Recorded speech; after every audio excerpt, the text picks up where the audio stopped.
Receber as notificações. E as notificações.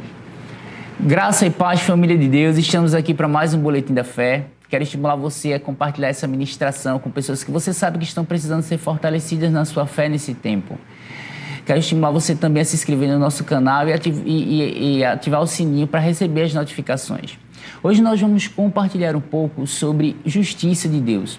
Como esse assunto, como esse fundamento de justiça de Deus pode interferir nos nossos resultados nessa caminhada que nós temos com Deus aqui na Terra, né? Nós temos uma passagem lá em Lucas 13, muito interessante, em que Jesus, ele cura uma mulher enferma e ele faz uma pergunta muito interessante para a gente começar a entender um pouco o fundamento desse assunto. Está lá em Lucas 13, no capítulo 10, Lucas capítulo 13, no verso 10, que diz assim: Ora, ensinava Jesus no sábado numa das sinagogas.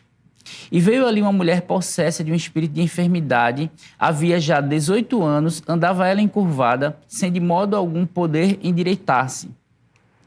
Vendo a Jesus, chamou-a e disse-lhe: Mulher, estás livre da tua enfermidade. No verso 16. Por que motivo, Jesus perguntando aos fariseus, por que motivo não se devia livrar deste cativeiro em dia de sábado esta filha de Abraão, a quem Satanás trazia presa há 18 anos? A primeira compreensão importante nessa pergunta que Jesus faz é: enfermidades são cativeiros de Satanás. Então, se você tem alguma enfermidade, você não precisa carregar isso, você não precisa levar isso com você. Jesus está dizendo: enfermidades são um cativeiro de Satanás. Existe salvação e cura para você, não é? Essa é a primeira compreensão. A segunda compreensão é a seguinte: Jesus está perguntando, olha, me dê um motivo para eu não livrar, para que eu não tivesse livrado essa mulher desse cativeiro, para que eu não tivesse curado essa mulher. Jesus está perguntando, olha, me apresente uma base, uma vez que ela é filha de Abraão, para que eu não possa curá-la.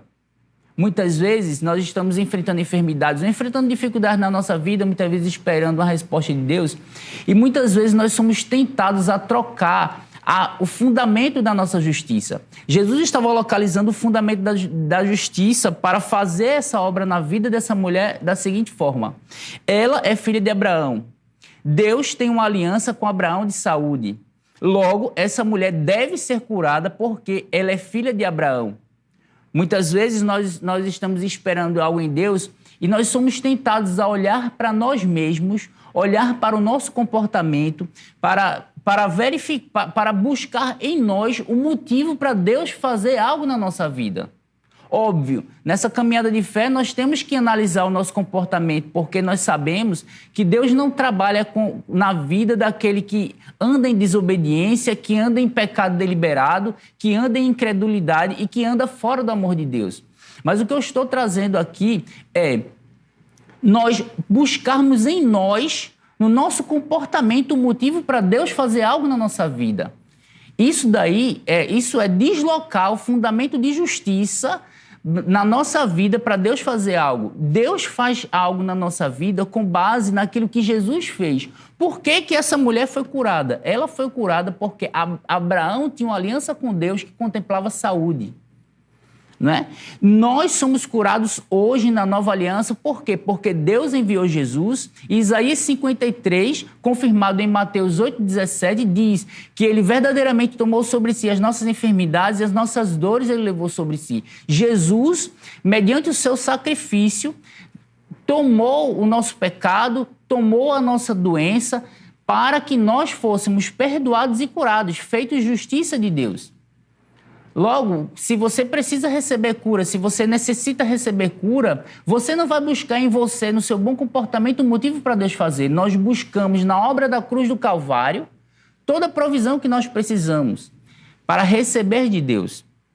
Então, Jesus está dizendo aqui nesse versículo, olha, me dê um motivo. Essa mulher, ela tem uma aliança com Abraão, não tem motivo para ela não ser curada. Assim também na sua vida, se você tem uma aliança com Jesus, se você é a justiça de Deus, se você é uma nova criatura, cura te pertence, é o direito que vem de Deus para você. Você não precisa ficar barganhando com Deus e tentando convencer Deus a fazer algo que Ele, na verdade, já fez. Deus providenciou cura na cruz do Calvário para todo aquele que crê. Cura está disponível para todo que crê.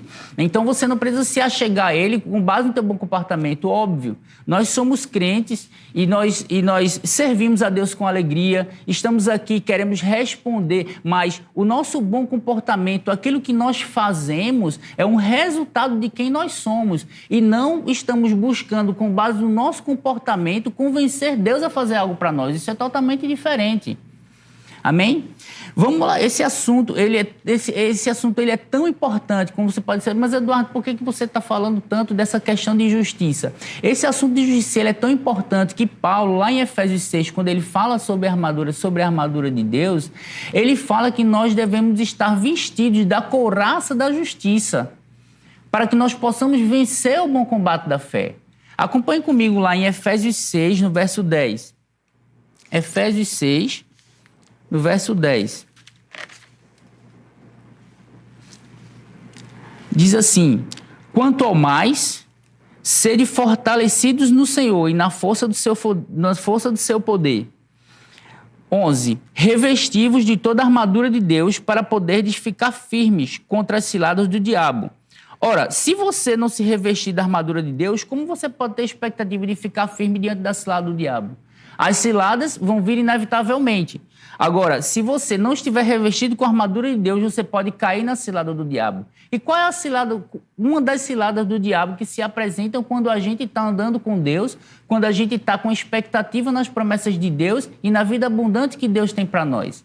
Essa cilada de nós tirarmos os olhos da justiça de Deus, daquilo que Jesus fez na cruz, para colocarmos os olhos na nossa própria justiça, no nosso caminhar.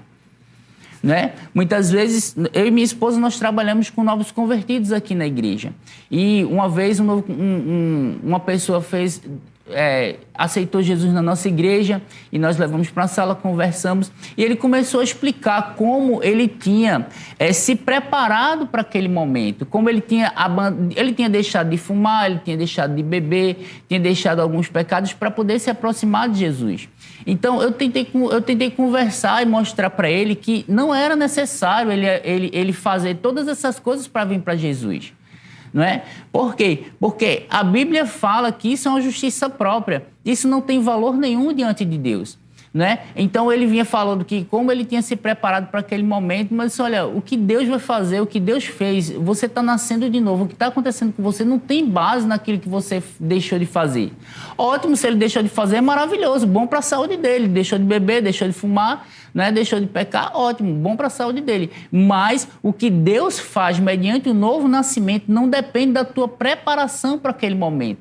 É por isso que Jesus disse, venha como você está. Amém? Então, aqui, voltando aqui para o texto, diz assim, no verso 11, revestível de toda a armadura de Deus para poder ficar firmes contra as ciladas do diabo. Então, só vamos ficar firmes contra as ciladas do diabo se estivermos revestidos da armadura de Deus. E aqui, mais adiante, no verso 16, o apóstolo Paulo, ele vem especificando aqui quais são os componentes, quais são os elementos dessa armadura. E aqui no verso 13, diz assim, portanto, tomai. Olha, não é algo que vai vir sobre você, é algo que você toma. Tome toda a armadura de Deus para que você possa resistir no dia mau. E depois de ter vencido tudo, permanecer inabaláveis. Verso 14. Estando, pois, firmes. Como é que eu vou ficar firme? Me cingindo com a verdade, com essa palavra bem fundamentada no teu coração, tatuada no teu coração, essa convicção de que Deus e a sua palavra não falham, não é? É assim que eu vou ficar firme, cingindo-me com a verdade e me vestindo-vos com a couraça da justiça. Ora, se você está indo para o bom combate da fé e você está vestido com uma couraça de uma justiça que não é a justiça de Deus, mas é a sua própria justiça, você não vai conseguir ficar firme até o final. Porque o diabo vai te convencer nessa caminhada de que você não merece receber as bênçãos de Deus. Então, não se trata de você merecer ou não as bênçãos de Deus, se trata de que Jesus merece as bênçãos de Deus e como a aliança foi feita entre Deus e Jesus e você está em Cristo, você se torna merecedor daquilo que você vai receber de Deus, não por causa dos seus próprios méritos ou por causa do teu bom comportamento. Você recebe porque Jesus é merecedor, porque Jesus fez uma obra perfeita. Então, muitas vezes, quando nós estamos nos esforçando, quando nós queremos nos comportar bem para convencer Deus a fazer algo por nós, nós estamos tentando aperfeiçoar aquilo que já é perfeito. Nós não vamos aperfeiçoar nada do que Jesus já fez, porque o que Jesus já fez já é completo e perfeito. Então, o que está dizendo aqui? Se você tiver vestido com uma couraça de justiça, de uma justiça que é uma justiça própria, ou é uma justiça que vem da lei, uma justiça humana, você não vai resistir. A tua caminhada vai ser pesada. Você não vai conseguir ir até o fim. Mas se você confia na couraça da justiça, se você toma a couraça da justiça, que é de Deus, você vai resistir até o fim e você vai ver os resultados de Deus na tua vida. Então, quando ele fala couraça da justiça, que tipo de justiça é essa? O que é ser justiça de Deus? O que é ser justo? A Bíblia fala em 4 textos, em 4 versículos, lá em Abacuque 2:4, Hebreus 10:38, Gálatas 3:11 e Romanos 1:17, que o justo viverá pela fé. Então, que justo é esse? Esse justo é aquela pessoa que se comporta bem, que é bonzinho, que é educado. Esse justo é aquela pessoa que se comporta bem. Esse justo é aquele que vai para a igreja. É isso que esses versículos estão falando? Não, não é isso não. Não é? Acompanhe comigo lá em Romanos 1, o que nos diz Romanos 1:17. Romanos, capítulo 1, no verso 17. Diz assim, o apóstolo Paulo: pois não me envergonho do evangelho, porque é o poder de Deus para a salvação de todo aquele que crê. Primeiro do judeu, no verso 16, primeiro do judeu e também do grego. No verso 17 ele diz assim: visto que a justiça de Deus se revela no evangelho de fé em fé, como está escrito, o justo viverá pela fé. Olha, está dizendo o quê? Que essa justiça daqui não é uma justiça humana. É a justiça de Deus. É a justiça que vem de Deus, né? E eu gosto desse texto daqui, na versão The Passion, na tradução da versão The Passion para o português, que ele esmiuça e a gente pode identificar um pouco as características dessa justiça de Deus. Diz assim na versão The Passion. Na versão The Passion diz assim: este evangelho expõe uma contínua revelação da justiça de Deus, uma justiça perfeita, dada a nós quando nós cremos. Então essa justiça, ela não é o homem produzindo uma justiça. É uma justiça que é dada quando você acredita. Então você crê e você é tornado justo. Foi o que aconteceu exatamente com Abraão. E essa é a base que Paulo utiliza para tentar convencer os judeus que a justiça que provinha da lei não era capaz de justificar o homem. O que é uma pessoa justa? Uma pessoa justa é aquela que está diante de Deus limpa, aceitável, como se o pecado jamais tivesse existido na sua vida. Porque se nós dependemos da nossa própria justiça, nós pedimos perdão a Deus e estamos limpos até aquele momento. E depois, quando pecamos, estamos sujos novamente. Mas essa justiça que Deus que Deus traz, que Deus faz vir sobre nós quando nós cremos, é uma justiça que está com base no que Jesus fez. Então, isso torna tudo diferente. Não é? Então, diz assim, é uma justiça perfeita que é dada a nós. Observe, você não trabalha para ser justo. Você acredita e você é justo. É o que aconteceu com Abraão. Abraão creu em Deus, isso lhe foi imputado para a justiça. Isso foi lhe imputado como justiça. Foi declarado justo, limpo diante de Deus, porque acreditou em Deus. Né? E a versão The Passion continua. Ela nos move, falando dessa justiça, ela nos move do ponto em que recebemos vida pela fé, Então, vamos do ponto em que recebemos vida pela fé. Então, isso está falando de quê? Do novo nascimento. Somos feitos justiça de Deus em Cristo quando nascemos de novo. Então, essa justiça nos move do ponto em que recebemos vida pela fé até o poder de viver pela fé. Então, está dizendo que você é tornado justiça de Deus quando nasce de novo, mas você precisa continuar caminhando com base na justiça de Deus até o ponto de viver uma vida vitoriosa, uma vida experimentando o poder de Deus, desfrutando da vida abundante que Deus tem para você. Então, só vamos viver, né? Só vamos desfrutar do que Deus tem para nós, vivendo com base na justiça dele. Então, nessa caminhada, como eu disse, seremos seduzidos a olhar para nós mesmos, a olhar para o nosso próprio comportamento. Claro, como eu disse, temos que parar para analisar se o nosso comportamento está dando os frutos que a palavra diz que devemos dar. Mas isso é diferente de olharmos para nós e buscarmos razões para Deus fazer com base no nosso comportamento. Amém? Então aqui diz assim, isso é o que a Escritura quer dizer quando diz, estamos bem com Deus por meio da fé que dá vida. Então está dizendo, o que é ser justiça? Ser justiça é estar bem com Deus. É estar consciente de que entre você e Deus não tem nada que impeça o fluir do favor de Deus na tua vida. Isso é ter uma consciência da justiça de Deus, porque se você olhar todos os dias, você vai errar. Você vai sair do amor de Deus em algum momento, você vai pecar, mas o que ele está dizendo aqui é que nós não vamos andar olhando para nós, buscando no nosso comportamento e nas nossas ações um fundamento para Deus fazer nada na nossa vida. Amém? Então, o que é ser justiça de Deus? Ser justiça de Deus é ser uma nova criatura. Lá em Efésios 4, 24, diz que esse novo homem, essa nova criatura, é criado segundo Deus em justiça e santidade procedentes da verdade. Então, a justiça que você se torna, a justiça de Deus, ela é procedente da verdade e não procede do teu comportamento. Amém? Então, nós vemos nas Escrituras que existem, sim, dois tipos de justiça. Existe uma justiça própria e existe uma justiça, que é uma justiça humana, posso dizer assim, dois tipos de uma justiça humana. E essa justiça humana nós podemos falar que seria uma justiça própria, mas também poderíamos enquadrar nesse tipo de justiça a justiça que procede da lei, né? A justiça que os judeus estavam buscando, né? Uma justiça com base na lei, ou seja, se eu obedecer todos os mandamentos, se eu fizer todos os mandamentos, se eu conseguir cumprir todos os mandamentos, eu mereço ser justificado por Deus. Eu conquisto, eu compro, eu constranjo Deus a me declarar justo.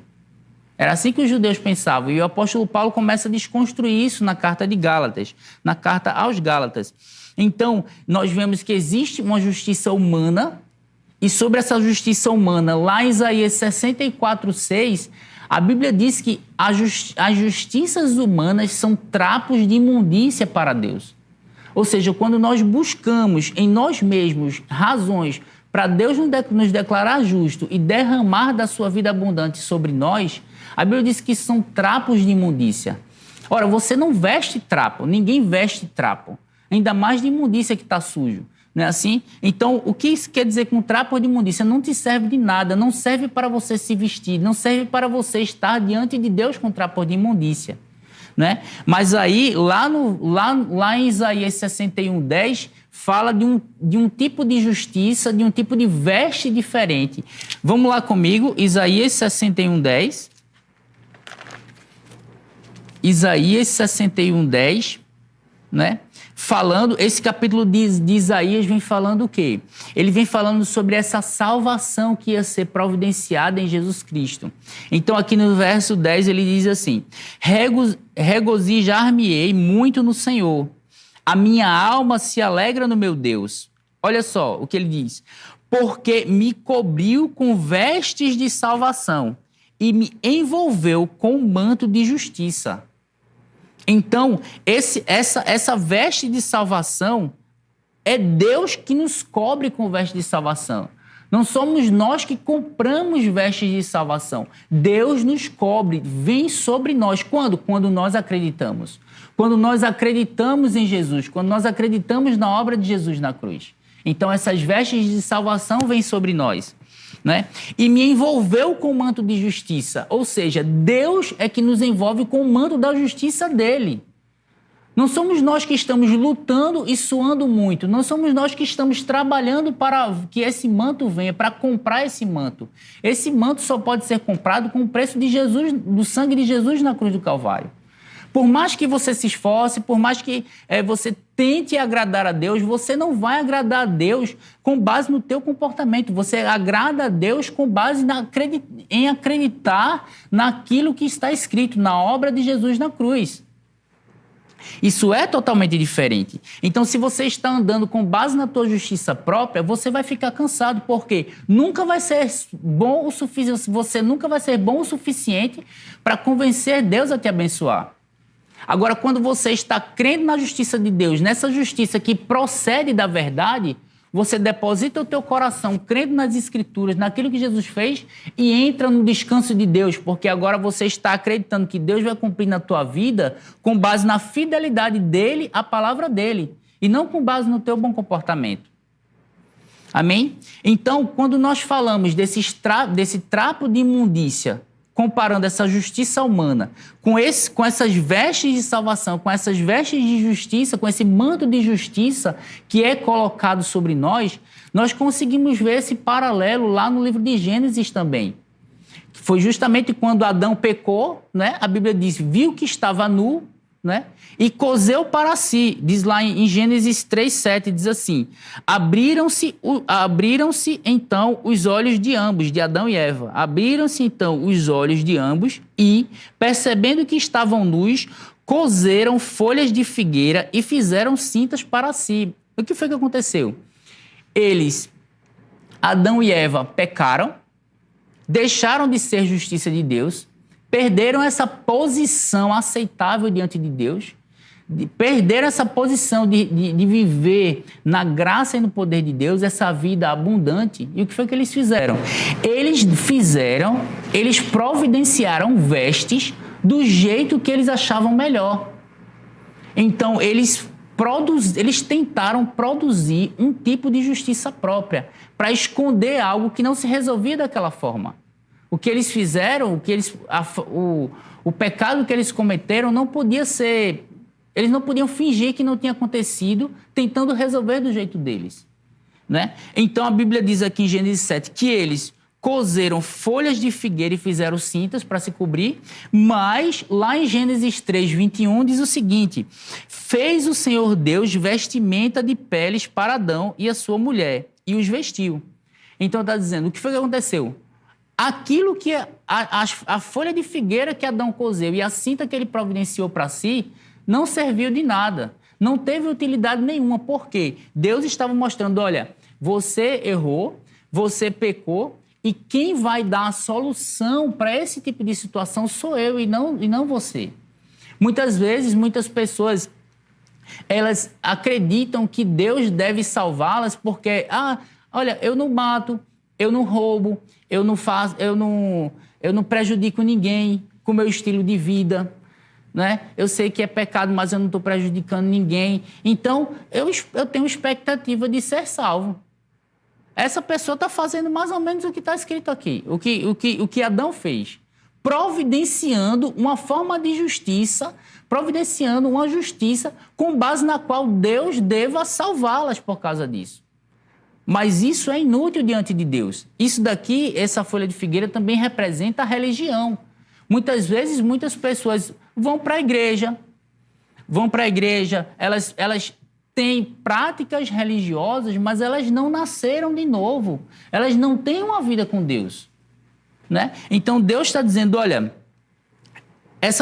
eu vou providenciar uma vestimenta de pele para você, e isso daqui foi um ato profético falando sobre o sacrifício desse animal, né? Que era uma figura do sacrifício de Jesus Cristo, né? Com base na qual, lá em Apocalipse 18, fala que nós lavamos as nossas vestes no sangue do Cordeiro. Então, falando que, olha, essa forma de justiça que você providenciou para mim não serve, Deus dizendo, né? né? Eu providencio uma vestimenta de pele para sacrificar um animal para cobrir o teu pecado, enquanto o Messias não vem e providencia um sacrifício perfeito para te tornar completamente aceitável a mim. Amém? Então, esse assunto é muito importante, como a gente estava dizendo, porque lá em Gálatas 1, no verso 6, o apóstolo Paulo fala, vamos lá comigo, Gálatas, capítulo 1, no verso 6.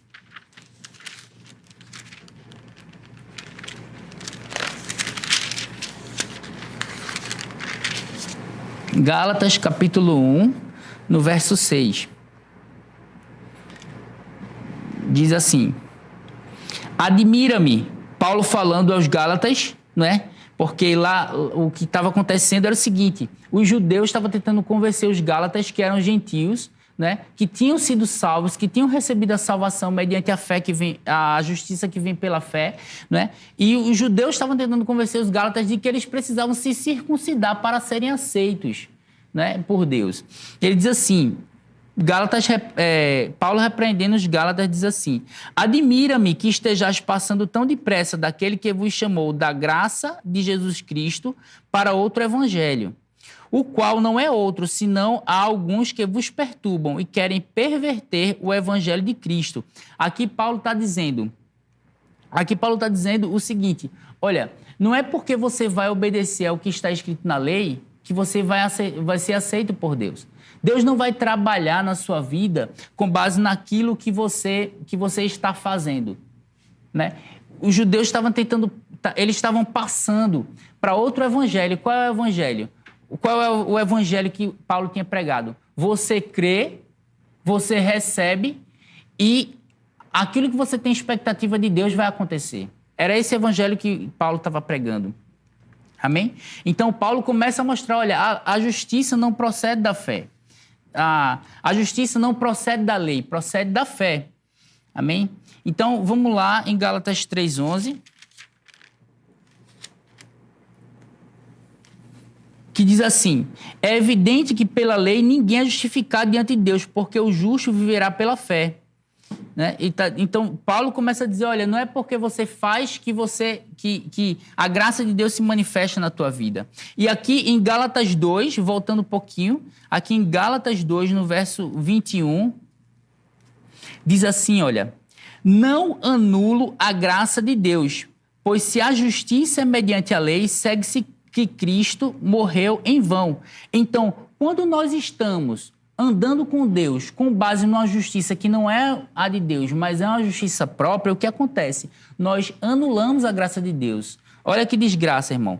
Eu não quero anular a graça de Deus na minha vida, pelo contrário, eu quero que a graça de Deus e o favor de Deus seja multiplicado na minha vida. Então, nós devemos atentar para que nós não venhamos a anular a graça de Deus pelo fato de estarmos buscando respaldo no nosso comportamento para convencer Deus a fazer algo por nós. Lá em Romanos 4, Paulo explica isso. Paulo diz, olha, se você está trabalhando para obter de Deus, é como alguém que trabalha para receber salário. Então já não é mais porque Deus é bom e porque Deus quer nos favorecer com base no que Jesus fez. Você está buscando um salário para o teu comportamento. Mas a Bíblia diz que anulamos assim a graça de Deus. Então, qual é a base daquilo que Deus vai fazer por nós? Qual é a base? A base está naquilo que Jesus fez. Quando você se achegar a Deus para reivindicar as promessas de Deus e para ajustar a tua expectativa para receber de Deus, você deve olhar para o que Jesus fez e não para aquilo que você está fazendo. Então eu quero estimular você a ficar firme na justiça de Deus. Você nasceu de novo, é a justiça de Deus. Agora você vai viver a tua jornada de fé firme também nessa justiça. Não seja seduzido pela justiça própria, mas fique firme na justiça de Deus e veja os resultados de Deus na sua vida.